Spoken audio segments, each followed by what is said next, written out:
अग्नि को दूजा नाही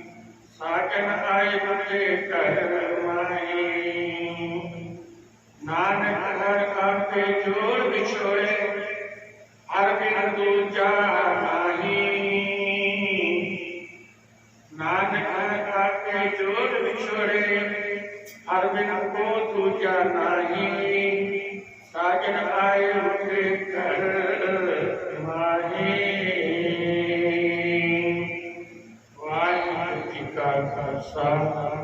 वाहिगुरु जी की फतेह।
सारंग महला पंचवा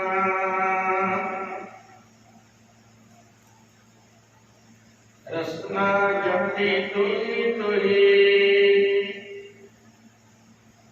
मात गर्भ तुम्हें प्रतिपालक मित्र मंडल के तुही रसना जपती तुही तुही मात गर्भ तुम्हें प्रतिपालक मित्र मंडल के तुम्हें तुम्हें पिता तुम्हें खुद माता तुम्हें बीत गाता तुम परिवार तुम्हें आधार तुम्हें जी प्राण दाता तुम्हें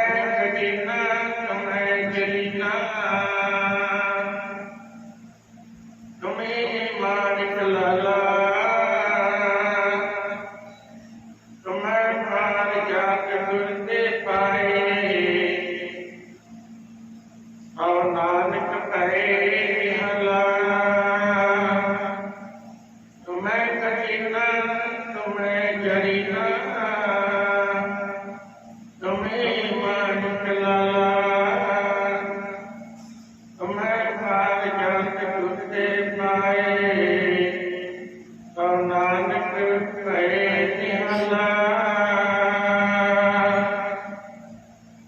वाहिगुरु जी का खालसा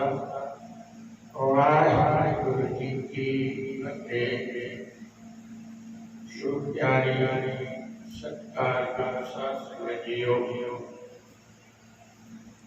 सतगुरु जी अपार रहमत कृपा नवाज सतगुरु जी पावन पौधा रंग मानता पाठ समा प्राप्त हो रहा है। सतगुरु जी कृपा मेहर हुई है उदय अपनी मालक की शरण में चलते हैं बैठते हैं कि मन को पवित्र करने वास्ते गुरबाणी के विचार सरल करते हैं। चल रहे दरबार बाणी में जो गुरमुख हैं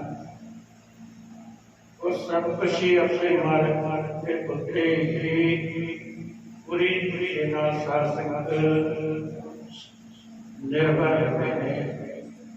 ये कोई चंगा होता तो मेरा मालिक ही कर दिया है। ये तो किसी ने दुख दे के किसी ने अपना निवारण कर दिया वो भी मालिक ही कर दिया। रसना जपने हुई वो केवल वाहिगुरु वाहिगुरु का नाम ही जपते नहीं किसी फल की इच्छा नहीं रहती। उन्होंने गुरमुख कहते थे शक्तियां शिव आ गई इच्छा की नाम जपया साढ़े कृष्णा के निकले बोल थे होने असं किसी शक्ति के मालक बन गई है सारा कुछ प्राप्त हो गए वो फल की इच्छा ही सिर्फ अपने मालिक का प्यार करके उन्हें फल की इच्छा नहीं की है कि वाहिगुरू आखिरी समय तक तेरे नाल जप जावे। शरीर भी अंत आए चले जाने ताकि मालिका शरीर जान तो बाद भी शरीर लेते हुए भी सही नहीं है। तेरे बिना हो सकता कोई सहारा नहीं। तुही अजीता तुही जलीना तुही साडा खजाना है, तुही साडा जर है, जरिया है हर काम का, तुही साडा पिता है, तुही मेरा माता है। और दुनिया के दिखावे वास्ते दुनिया के गुमान वड्याई वास्ते गुरु प्यारे किसी प्रकार का कोई ऐसा मन के अंदर इच्छा नहीं रखती कि दुनिया के कोई ताकत आई कैसी दुनिया को ताकत दिखाइए, ये कोई इच्छा नहीं रखते। गुरमुखा ने बताया कलरे बारे में आज शब्द आया कि लक्षण लिखे हो जुड़े ने अन सतगुरु श्री गुरु नानक देव जी एक समुद्र के किनारे बैठे उत्ते एक मुकद्दम नाम का फकीर है जिसने इतनी कमाई की है कि समुद्र पे चादर बिछा के अपना मसला बिछा के ठहर के जगह पे ठहर के आ जाता है। इतनी कमाई का मालिक उसकी इतनी कमाई है कि वो भी कोई बचत कर देता वो अल्लाह ताला मालिक का बचत पूरा करता जो भी मुझे कर दे हर अमर तरजो तमोह गुणी व्यक्ति होती तरजो गुणी होती सत्व गुणी होती। कामसी व्यक्ति में विश्वास का गुस्सा क्रोध स्वभाव ही पता बदलता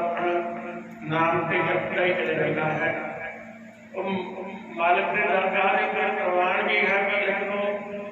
अपने जीवन की स्वभाव ही बदलता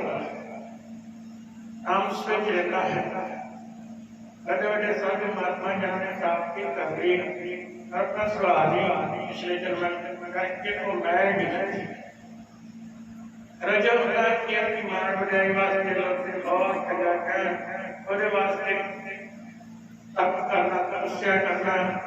तपस्या ही करनी माध्यमिक भावना की बड़ी रहती है। मेरा भी सरकार होए एक इच्छा ही खड़ी रहती है वो कहते कि तुम चुके नहीं किसी को मारा नहीं करने मीठे बोल देने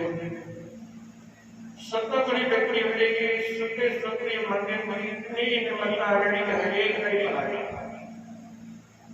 इसने पूरा करना ही नहीं। सतगुरु जी कहते कि सत्ता बड़ी व्यक्ति ना तो हर एक का खिलाफ होता है तेरे तो बुराई कोई नहीं नाम भी जब क्या भला भी सुनना यार अजय भी सत्ता गुणी व्यक्ति रखी तो मैं मेरे अंदर लगी कि मैं लोगों का भला फिर मुझे भले में बचने करे नहीं भला करने वाला मालिक है उन्हें जगह भला करना करना ही कर देना उन्हें आखिर रखते ना सारे संसार का भला कर सकता सारे संसार में कर सकता तो केवल एक अपना ज्ञान मालिक की रजा में मालिक मालिक सदगुरु जो कुछ देने वाला करावे आपे आप मानो के नहीं हाथ साडे हाथ च वाई कोई नहीं असि तेरे को चंगा सानू सुख दे तामी तू दे रहा तामी तू दे रहा इतनी भी ताकत है मालिक बोले ने आरे जाते ने लेकर जवाई साजा ने लेकिन ताकि होएगी तेरे अगले सड़के भी वाहिगुरू नाम में होवे अरे सस्ते चलते ताकि अपने गुरु वालों पर टुकड़े कराए जला दे आके मती दास ने आखिरी कोई सत्र होवे ऐसे पर ऐसे कहीं हाल हो जलाते ना मती दास कोई आखिरी मत दासते तो हुई हल हो जाएगी इससे वेले पूरी हो जाएगी हुई पूरी करनी है लेकिन टुकड़े खड़ा जला दिया अपनी दास ने याद की कोई सत्र हो गए इससे पर कैसे कहीं हल हो गए मती दास ने मोड़ जवाब देता जेकर आखिरी मेरी कोई सदर हल हो गए जब मेरे शीश के चले आरा मेरा मुंडा गुड़ मेरे बल हुई ये कहते दिखाई मंग पूरी करनी ना चलो मेरे शीश के आरा चले मेरा मुख जरा गुरु अर्जन देव साहब महाराज सारे सिंगर के बादहर मेरा मुख मेरे गुरुवा बस आहे मेरी आखिरी मांगिया ये नहीं कि मेरी बचाओ मेरे सीधे तारा न करायो कहते जवाब बात किया अरब खान वाला तो मेरा मालक है उन्होंने यही बोला मेरे दो टुकड़े उठने के लगते हैं जो मेरे बालक में जगह लगा बस वही सब कुछ ठीक है एक गुरु का निशानी इतने मुकदम की समुद्र के किनारे पर बैठा बेहद ताकत का मालक है शासन बेटी बड़ी शासन सतगुणी है भले की हर एक पे भला करता है प्यारे बचन बोल अपनी कमाई आप करनी अपनी कमाई ना जरा भला करना बहुत बढ़िया बेटी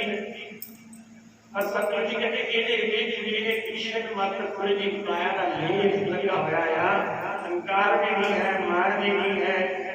निमत्ता भी पूरी है और मालिक ने केड़ा भला करना ते केड़ा बुरा करना ओदी रजा शब्द नहीं होगी कि पता हमें किसी सजा देनी हो गई तो अपने बचनों का पूरा भला करना है मालिक की रजा की समझ नहीं पाना इन्हें गुरुमुख कहते हैं कि बहुत कमाई वाला केस ये मतलब नाम आया जो धन गुरु नानक देव जी भाई बाला मर्दाना समेत जिले को पहुंचे सतगुरु जी ने उन्होंने कुछ नहीं किया और कमाई वाला किसी ने सत्कार किया मेरे को 150 चेला रोज के उन्होंने पढ़ाना होता सी अनुसार जो शरण अनुसार उन्होंने पढ़ाई भी करना उन्होंने माड़ा भी किया उन्होंने जप भी करना उन्होंने सारे सारे पासे होता सी बड़े चेले के तैयार हो गए कि सारे भलाई करी सतगुरु जी कहते कि चलिया हुआ अपने घर को अरे मामूली जी मैल लगी हुई है मामूली ये मैल की मन ये रुकावट है जरा सतगुरु जी ने जाके करके क्या बहुत सत्कारना पहाड़िया उसने इन्हें फकीर जी गुरुमुख ने की अर्थ करके सारे समझा रहे हैं कुरान शरीफ से सब शिक्षा दे रहे हो शिक्षा के नाम उस अल्लाह ताला का नाम भी पा रहे हो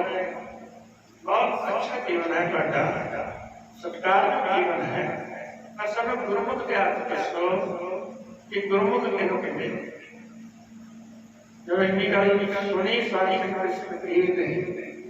अखा जो कठू आ गए कहता सारिया पढ़ाइयां मैं कर लईयां सारिया कमाइयां कर लईयां एक रब के बंदे साडे इस्लाम दे विच गुरमुख शब्द नहीं साडे इस्लाम दे गुरमुख शब्द ही नहीं है ये गुरमुख शब्द साडे इस्लाम धर्म विच हुंदा ते मैं भी अज दसया जिन्हें 100 तो उत्ते मेरा मुरीद बैठा होया है चेला बैठा होया ये तो तुसी किसी को भी आप पुछ लेंगे उन्हें दस देना सी कि तरीके नाल समझा देना सी गुरु के अर्थ जानने की और साडे धर्म दे गुरु के शब्द ही है जी सतगुरु जी कहते कि कोई ते तेरा गुरु होएगा जिन्हों गुरु के अर्थ लाओगे कहते तीर जानी जान सी होगी पर जानी सी उसको को निमत्ता सी होगी गुरु नानक देव जी कहते अल्लाह ताला का बंदा है जेड़े मैं कभी आप नहीं पढ़े तू बोले आप मैं पूछ लिया है तू कृपा कर आ मेरे मरीदा विच पढ़ा इत्थे बैठ जा इन्हां सारे तो अपने नाल जुड़े ने जोड़ी रखी टुटने ना दे मैं अपने गुरु को जाना है मैं अपने गुरु को मक्के जगह गुरु लगा है इन्हां के मैं वापस ना आवा तू तो जाई ना मैं अपने गुरु को गुरु ने आके पुछ के है गुरु के मतलब पानी वाले जा रहे हैं ऐसी बेड़ियां मैं कहने लगे जी ये जाने हैं कि उस वेले फकीर अपने गुरु के आके पुछने वास्ते शासित सानू भी समझ जाना चाहिए सतगुरु आई बाला जी गुरु नानक देव जी अज 7 दिन हो गए ये सारे चेलियां जिवें फुल दे विच बोलते हैं सुगंधी अपनी सुगंधी दे रहे हैं। बहुत प्यार नाल सारी मरीज सतगुरु श्री गुरु नानक देव जी के बचन सुन रहे हैं। तेरा 6वें दिन में जहाज एक टापू के कोल पहुंचा। समुद्र में खली जगह जी टापू कहते हैं, बड़े पहाड़ से टापू उत्थे 3 दिन जहाज लगा सीगा। सारे खड़े तक टापू बहुत बढ़िया टापू है। इतने नाम जपण वालियां रूहां आउंदियां ने जांदियां ने। तुसीं 3 दिन सैर सपाटा इत्थे कर सकते हो। बाद जहाज मक्के वास्ते अगे बढ़ेगा। यह फकीर उत्ते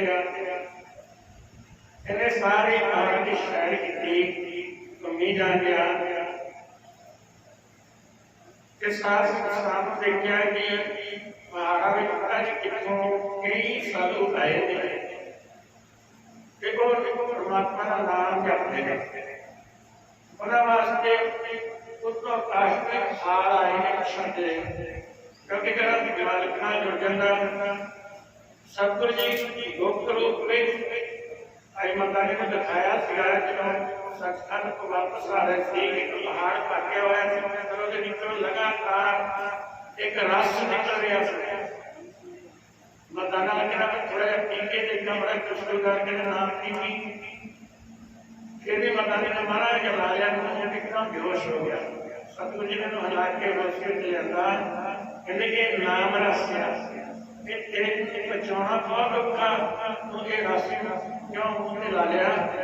एक वो रस है जो रब का नाम जपते हैं पहाड़ा में कंकड़ा समुद्रा के खड्डे जंगलों के जिन्होंने सब कुछ मालिक को सौंप दिता। ये रस अपने आप रसना उत्ते जाता उन्होंने शरीर की खुराक बन लाया। तो जीते रहते परमात्मा नाम जपी जाती है। जिन्होंने जब तक प्रसादे की कक्षा की वाहिगुरु वाल जो कोई जुड़ जाता वाहिगुरु किसी न किसी जरिए प्रसादा भेजता। शाम के टाइम खाड़ आए सारे प्रसादा सकिया सारे संतां ने अरे फकीर कोई उत्ते छोले छाले अपने नाल लैके से खाते थे खा। दुआ दिन आया एक रात एक कट्टी यानी कि इस तरह कुछ वो सिगारी अदा पीता। 2 दिन कोई दिखता है थोड़ा सैर करता महाराज बहुत दूर तक निकल गया। निकल के ये देखता है कि बहुत ज्यादा जोर की नींद पैन लग गया। बहुत ज्यादा नींदा लागे समुद्र है पर सारा ही नींद समुद्र में गिर गया। सारा नींद समुद्र में पई आ गया। इन्हें उस अल्लाह ताला और जैसे से अरदास करती है मालिका पहाड़ा में इतना सुखा प्याया लेकिन एक एक करके पानी दर्शन आए समुद्र पानी ना भरिया नी सारा समुद्र में गिर रहा है। ये पहाड़ा में जाके किसी का पता हो सकता। मालिक ने उस वेले नी बन लगता समुद्र को पहाड़ा में ठीक करने लगता। सारे पहाड़ा में कहता हम बहुत सुहावना ठंडा मौसम हो गया और सबका भला होगा। दुआ दिन होया फकीर ने देखा बहुत जोर की नींदी चल रही इतनी नेरी चल रही कट्टा मिट्टी जहाज सारे उठे हुए। इन्हें मालिक पर अरदास करती मालिका इतनी नेरी कट्टा मिट्टी चला रहा जहाज उबड़ते हो गए ने सारे ने कट्टा में कट्टा भरता पेड़ गिर रहे हैं। बहुत बड़ा पाप हो रहा है। पंछियों के आने टुट टुट के गिर रहे हैं। इस प्रकार इस लिखे हुए ढेर कटे तो बचा मेरी बंद हो गई और चाहते संकेत की कमाई सुनी। यह दिन होया कि देखे एक जहाज समुद्र में जा रहा तो जहाज अध समुद्र में जाके अक्षर समय डुबन लग गया। उत्ते हाय हाय हाय और लाल रंग की आवाज आई और ज्यादा चीख के रखा गया। तेरे मन में तरस आया या दास करती मालिका डूब गया जहाज बहुत बड़ा पाप हो जाएगा। सारे ही दुनिया के कोई जहाज सहारा दे तेरे तो बिना कैसे समुद्र तो कौन समुद्र में सहारा दे सकता। जहाज का लग गया तो अपनी मंजिल पे पहुंच गया। आज तीसरा बेहतर चौथा दिन हो गया जिन्हें गांव में कभी छोड़ना सुना और संत रोज सरकारी मंडली में लगे जाके बैठ जाता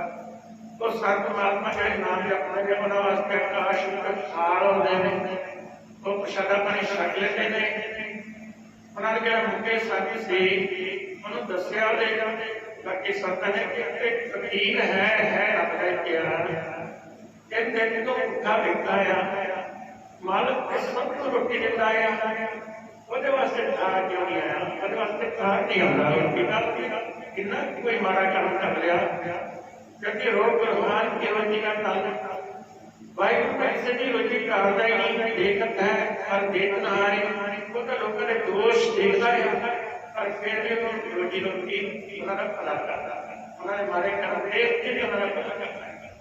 ਪਰ ਸਾਹਮਣੇ ਹੁੰਦੇ ਨੇ इससे किसका मारा कर्म देख लिए मिली मारा कहते कहते सारी रसना थक जाती है तो भमा सुधर भी जाए असि मारा फिर भी कर नहीं हटते और मालिक देख दयाल हो मारा कर्म देख के दयाल हो जाते कर्म जेडे ने नाश करता और इस शरीर ने केड़ा इन्ना मारा कर्म कर लिया जेड़ा मालिक ने तुम्हारे वास्ते रोटी ही नहीं आई आ नहीं आ गया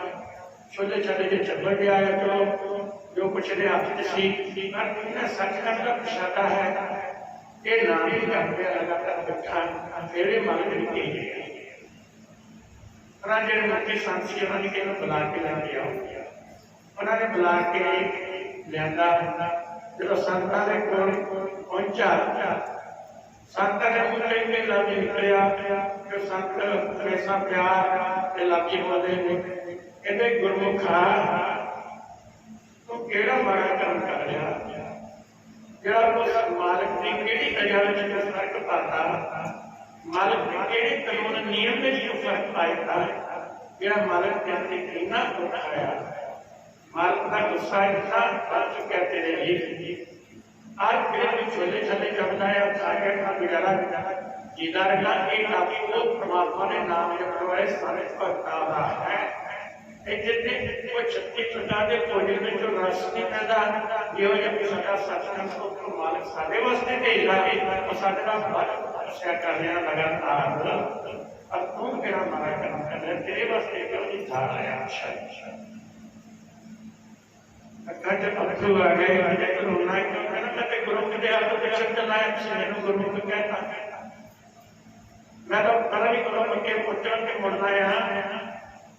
ये मैं गुरमुख कहते पता होगा गुरमुख के अर्थ की मैं गुरमुख के अर्थ समझा मैं एक दिन वापस चला जावा तेरे को गुरमुख के अर्थ कहते चलो तेरे गुरमुख के अर्थ भी दस मिलने पर तू ये दस तो माड़ा की करता है अपने दिनों जो तेरे वास्ते शब्द नहीं आ रहा इन्होंने थोड़ा जो प्रसादा अपना दिता है शांति आई इन्होंने मैं कोई मारा नहीं किया मैं कहने में रह के इन्होंने भलाई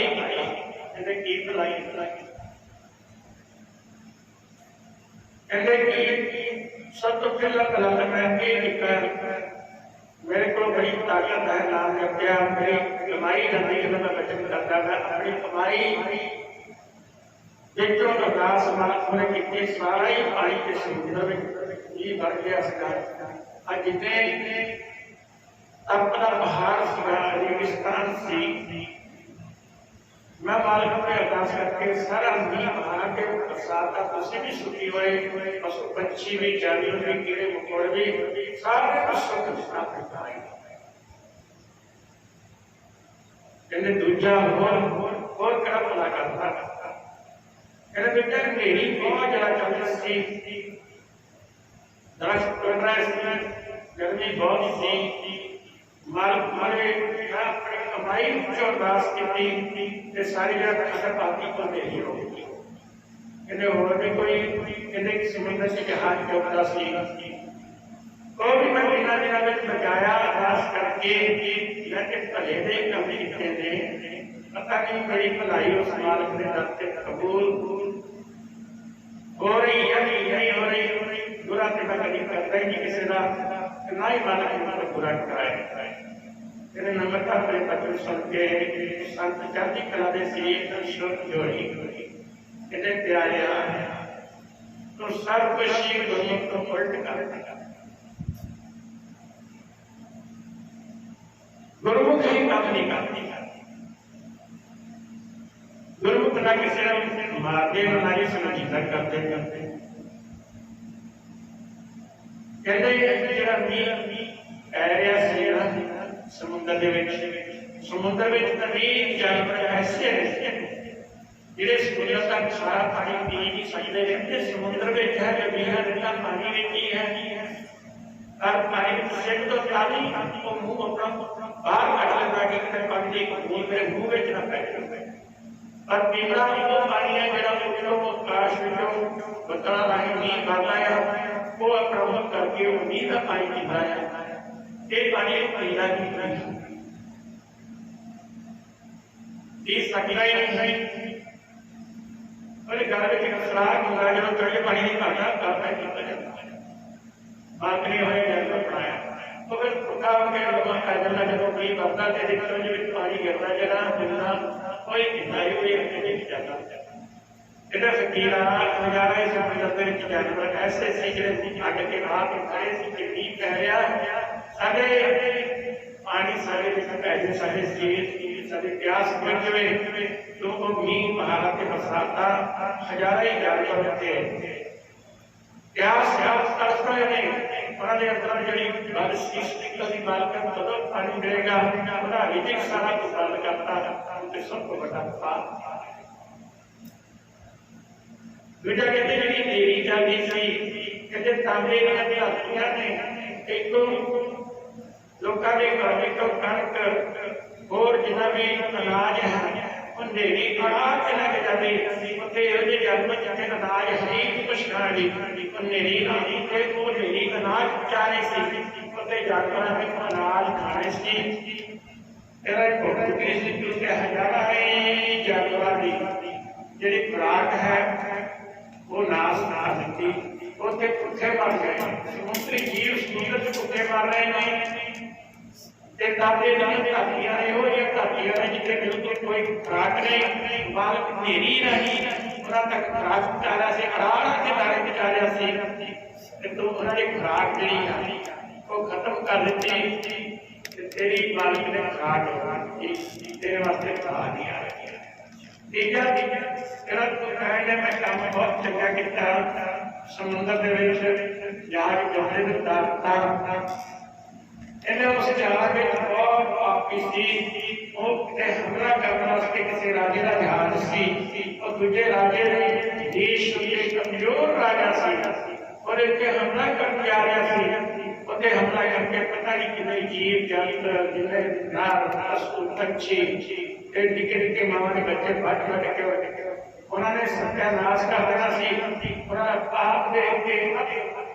उन्होंने कमाई सी और देश वाले दी और दासा करके दुश्मन करके आ रहा है मालिका साडी रक्षा कर माल को पाप का जहाज समुद्र में डूब गया सी तेरी इतनी कमाई की माल की जरा तेरी गल बोल नहीं सकता तो वो जहाज उतारता तो जहाज में लखा जाके मां ने बच्चे बच के देश पे जाके कब्जा कर लिया तो इन्ना विच ही बहुत बड़ा पाप बना गया। गुरमुखा इतने निराई पाप की कमाई को करती भला नहीं पता तो तेरे से बहुत बड़ा अनर्थ पाप का रोन लग गया कहता मेरे तक पता ही नहीं है सतगुणी व्यक्ति में बंदे को पता ही नहीं होता उन्होंने सारे अपना हिस्सा लग करने ने सतगुरु जी कहते थे वो बंद करके कि मालिक की रजा विच ना कर रही ये तेरे को कमाई है तेरे को तपस्या है तेरे को पावर है क्योंकि असं कथा सुनते हैं ना ये ताकत वाले शरीर के अंदर ये थोड़ा मुंह बंद रखिए सोचिए असं कथा सुन के आए हैं ये असं मुंह में कुछ बोलेंगे तो पूरा हो जाना क्योंकि सानू अपनी ही जवान के विश्वास नहीं असं अलमल जो जी करना वो बोल देते हैं और सारी कथा सारी तारीफ खत्म हो जाती है। तो किसी का नुकसान हो जाता, किसी का भला हो जाता, असं खाली में खाली रह जाते। इस करके जवान अपनी जवान बहुत थोड़ा समय सोच के साथ चलावे कि मालिक अंदर शक्ति हमारे अंदर ताकत टिकी रही, मालिक की मशीन बनी रहती है। उस वेले में हाथ जोड़ के बेनती की, मत्था टेक्या गुरमुख को तुसी बार बार गुरमुख किया, तुसी मैंने गुरमुख बना भी दियो कि आप भी दस दो तेरे गुरमुख के ये अर्थ होते हैं, जो भी परमात्मा करे उन्हें मेरी शीश नभाना, कोई चंगा कर रहा आमी वाहिगुरू में तेरे बड़े अरदास है, तू ही सदा भला करता है। जो किसी ने दुख दे रहा है और दुख दे के किसी का भलाई कर रहा है, कभी प्यो जरा अपने पुत्र दुख नहीं दिता उदो ही चपेट मारता है जब बहुत खोटे रास्ते पर पै जाता है। उन्हें सीधे पासे आने वास्ते ही दुख वाहिगुरू मिलता है। कुछ बहुत बड़े कर्म वाले संयोजनों में कितने होते हैं जिन्हें करके वाहिगुरू ने दुख दे के कर्म नाश करता भलाई होता, जिवें कोई भला करता उसको जी भला करता ਉਹਦੀ रजा ਵਿੱਚ कभी ना हो जाए, ਉਹਦੇ ਕੰਮ ਵਿੱਚ कोई दखल ना करे, ਉਹਦੇ ਕੰਮ ਦੇ ਵਿੱਚ दुख देख के भी ਅੱਖਾਂ ਬੰਦ करके चले जाए, देवा वाहिगुरू है ठीक है दवा दी को वाहिगुरू है। ये गुरमुखां दी बिरती होती है। इन्हें गुरमुख कहने ने उस तो पहला स्थान भक्त होए ने, उन्होंने वक्त आते बत्ती खाने पे जाई मालक बड़े अरदासा की, मालक ने उन्होंने बचा किया, भला किया, कमाई सी उन्होंने ते गुरमुख जिहड़े ने वो अपने गुरु की परमात्मा की रजा विच चलदे, वो कोई भी ऐसा काम नहीं करते खाने जिहदे विच वो मालक के किते हुए काम दे विच फर्क पै जाए। इसे भी गुरमुख कहते सारी पढ़ाइयां मतलब मैं पढ़ रही और मैं गुरमुख की पढ़ाई करी, ना मैंने गुरमुख का पता सी ना गुरमुख का पता सी, मैं इन्नी कमाई करके भी अनर्थ ही करता गया। जिसको मैं भला कहना है वो सारा ही काम मालक ने विरुद्ध सीगा, उसके खिलाफ सीगा।